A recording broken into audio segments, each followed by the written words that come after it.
El Blue Monday es un término que se utiliza para referirse puntualmente al tercer lunes de enero, considerado el día más triste del año. Esta idea surgió en 2005 y para conocer de qué se trata, cuánto hay de cierto, estamos con Belén Almirón. Ella es psicóloga y nos vas a ayudar un poco a entender de qué se trata esto. Belén, gracias por venir. No, por favor, gracias a ustedes por invitarme. ¿Cómo estás? Todo bien. Un término que tomó un poco más de popularidad en estos últimos años. Así es. En realidad carece de fundamentación científica porque no podemos decir que hay un día especialmente más triste que otro, salvo de una manera simbólica, digamos. Alguna lucha, el día contra la lucha. Exacto, Bien. puede ser algo histórico a partir de, no sé, algún hecho histórico que pueda regir en alguna zona, en alguna región, pero lo que sí es interesante son algunas variables de las cuales se habla o se tienen en cuenta como para empezar a pensar en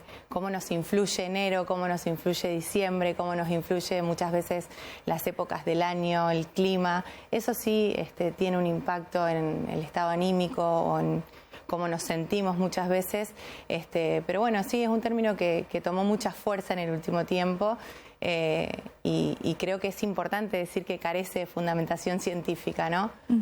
Y realmente, ¿qué es? Es decir, no hay una fundamentación científica, ¿no? Pero hay algunos factores, como por ejemplo, ¿cuáles que hacen que el tercer lunes de enero se considere el día más triste del año? En realidad, lo que él plantea, porque es un psicólogo, sí, es un psicólogo. Sí, que plantea que empezamos el año con mucha motivación, con muchos objetivos, luego empieza a transcurrir enero con una etapa que pasa los 20 días, 21 días, que es la etapa que más o menos se consideran necesarias como para empezar a instalar ciertos hábitos. Entonces, la motivación muchas veces empieza a decaer en relación a los propósitos y objetivos que tuvimos al principio de año, cuando empezamos con, sí, voy a dejar de fumar, voy a hacer la dieta, voy a ir al gimnasio, voy a hacer un montón de planes o objetivos que nos ponemos, y luego empieza a haber como un contraste de toda esa motivación con la rutina. Otra de las variables que plantea es el tema económico, que muchas veces en diciembre suele ser un mes donde hay más gastos, entonces aparecen como las deudas o la tarjeta o los pagos que tengo que hacer por cosas con las que me endeudé en el mes de diciembre. Como no es de nuestra región, habla también de que los días son más cortos y que hace más frío, que eso sí es algo que tiene impacto en el estado anímico, pero no es para enero para nosotros, porque hay todo lo contrario. Y luego, esto de que cada uno de nosotros tiene sus procesos y sus evoluciones, y no podemos decir que en un determinado día vamos a estar más triste que en otro momento, porque no tendría sentido para respetar los procesos subjetivos de cada uno de nosotros, ¿no es cierto? Hablabas recién un poco de la rutina y es verdad que uno dice enero es el mes más largo, enero cuesta. Bueno, ¿qué pasa con aquellos que, por ejemplo, ya se tomaron sus vacaciones? El volver a la rutina. Primero eso y después lo que todavía no se tomaron las vacaciones y están ahí con el cansancio del año pasado. Sí, eso se ve. Se ve en diciembre, se ve en enero, porque bueno, cada uno va a hacer un corte, algunos lo hacen en febrero, algunos no lo hacen. Como el cansancio o el agotamiento que uno tiene a partir de todo lo que uno va acumulando durante el año y esperar esas vacaciones. Entonces, bueno, ese choque de volver a la rutina después de descansar, como pasa también los lunes, muchas veces la gente dice, uy, es lunes, es más difícil que otros días, o los viernes estoy más contenta que los lunes, o el domingo no nos gusta porque ya se aproxima el inicio de la semana. Pero lo cierto es que no es así, que hay un montón de personas que arrancan con pilas después de las vacaciones y que están con más fuerza, descansadas, que les gusta volver a la rutina y al trabajo, que lo necesitan. Por eso digo que siempre es importante respetar la individualidad de cada uno de nosotros. Sí, hay una cuestión clínica en el consultorio que sucede en diciembre o a finales, octubre, te diría el último trimestre, que aumenta la consulta. Eso es una característica de la clínica por lo general, en términos generales. Y eso puede estar relacionado con esto que vos me preguntás, como que empieza a haber cierto malestar con esto de todas las exigencias que muchas veces nos ponemos antes de que termine el año, quiero resolver esto, o los gastos, o lo que implica para cada una de las familias las fiestas, que muchas veces son como disparadores de procesos de duelo, de soledad, de conflictos no resueltos en la familia. Para otras no, pero digamos, muchas veces se suele ver eso en el consultorio en términos generales en diciembre, en esto de que se aproxima el fin de año. Sí, el estrés de fin de año, que diciembre parece que estamos todos un poco locos, sí, sí. Pero es normal. Sí. Y por otro lado, Belén, consultarte cuánto influye las redes sociales, por ejemplo, hoy en donde está en todos lados, que hoy es el día más triste del año y quizás hay quienes realmente se lo creen o hay quienes realmente se preocupan sin saber que no tiene todavía una base científica.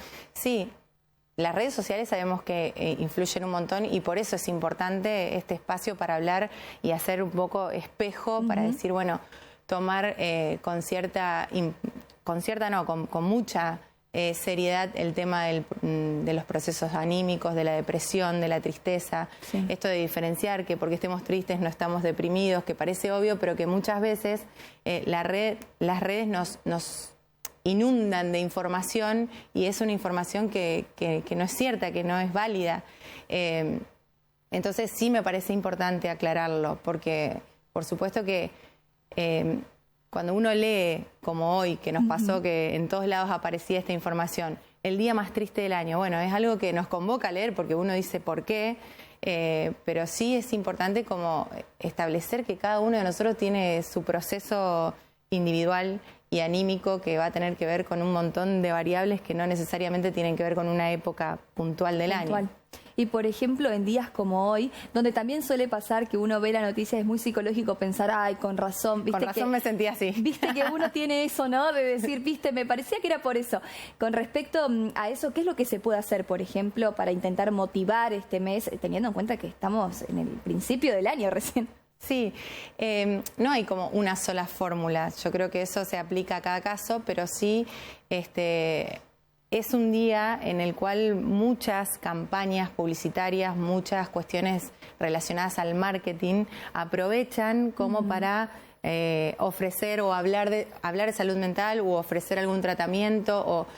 Entonces ese es el impacto que vos preguntabas recién. Evidentemente un impacto tiene porque hay un montón de movimiento de marketing que viene asociado a esto de que es el día más triste del año.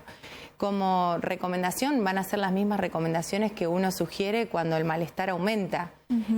Cada uno de nosotros tiene que tener como cierta conciencia o establecido o por lo menos escuchar y registrar cuáles son las cosas que nos hacen bien. Muchas veces en términos generales puede tener que ver con algo recreativo, con el deporte, con todo lo que genere bienestar. Pero cada uno de nosotros va a tener muchas veces estar con personas que nos hacen bien o acercarnos o compartir el malestar con otros. Y por supuesto que si esto va en aumento o si esto se sostiene en el tiempo, la sugerencia va a ser una consulta con alguien que nos pueda ayudar, escuchar y a partir de la palabra empezar a desenredar de qué se tratan estos estados anímicos. Y, por ejemplo, el momento en el año en el que nos tomamos vacaciones, ¿tiene mucho que ver con el estado anímico? Está, no sé si es mito o no, pero muchas veces prefiero tomarme vacaciones en marzo o abril porque se me acorta el año. Claro. ¿Esto tiene que ver? ¿Es realmente así? ¿Es algo de uno?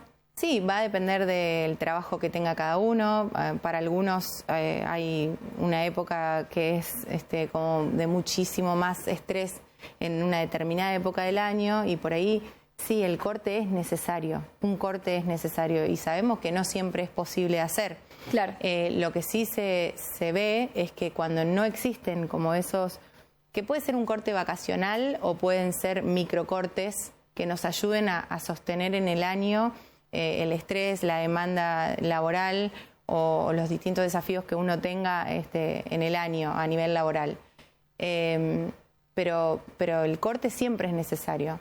Por eso yo digo que no hay que reducirlo únicamente a los 15 días de vacaciones o al tiempo que tengamos de vacaciones, sea cual fuera, sino que poder aprender a regularlo, a gestionar el estrés durante el año para que podamos ir teniendo como esos micros cortes o esas actividades que nos hacen bien y que nos renuevan.